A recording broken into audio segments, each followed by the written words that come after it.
Donald Trump can't face the stubborn reality. He was wrong about coronavirus. At the daily coronavirus press conference on Monday night, CNN's Jim Acosta asked President Donald Trump about his past comments that downplayed the threat posed by the coronavirus. "If you look at those individual statements, they're all true," Trump responded. "Stay calm, it will go away. You know it is going away, and it will go away, and we're going to have a great victory. Okay. Let's do that." I'm using the New York Times' amazing timeline of Trump's statements on coronavirus as my reference point. In late January, Trump, in an interview with CNBC, said this: "We have it totally under control. It's one person coming in from China, and we have it under control. It's going to be just fine." The US did not, in fact, have it totally under control. As of Tuesday morning, there were almost 161,000 confirmed cases in the United States and 3,000 deaths. In early February, Trump told Sean Hannity this: "We pretty much shut it down coming in from China." He had not, in fact, shut it down. Again, almost 161,000 confirmed cases in the United States and 3,000 deaths. In late February, Trump said this of the number of coronavirus cases in the US: "We're going down, not up. We're going very substantially down, not up." That was, and is, not true. 1 week ago, the US had 52,000 confirmed cases. This morning we had almost 161,000. In mid-March, Trump said this: "This is a very contagious virus. It's incredible. But it's something we have tremendous control of." We did not have tremendous control of the virus. See above. There are plenty more examples, but you get the idea.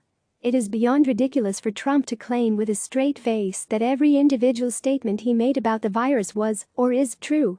I don't care whether you love Trump or hate him, you simply cannot draw that conclusion based on the examples cited above. It's not logically possible. Now, I get what Trump was doing then, and what he is doing now.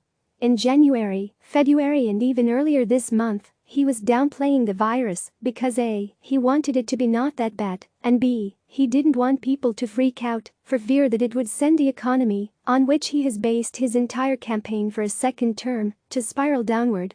"The statements I made are I want to keep the country calm, I don't want panic in the country," Trump explained to Acosta on Monday, adding, "I could cause panic much better than even you. I could do much, I would make you look like a minor league player." Of course, Trump's attempts to undersell the virus to the public had real-world consequences, including a very slow start to testing for the virus in this country and our current shortages on masks and ventilators. Doubt it? Read this Times piece. The Lost Month. How a failure test blinded the US to COVID-19. What Trump is doing now is what he always does about everything.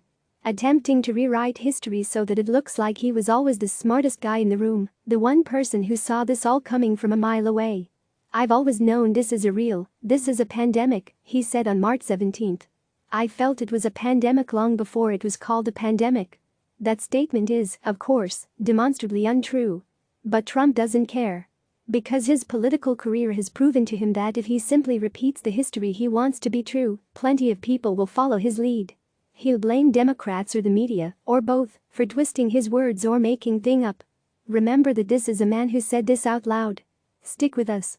Don't believe the crap you see from these people, the fake news. What you're seeing and what you're reading is not what's happening. But the truth still matters. And the truth is that Trump repeatedly downplayed the threat coronavirus posed to the country, providing Americans with false hope when they needed candor and transparency most of all. Click subscribe to receive the latest news.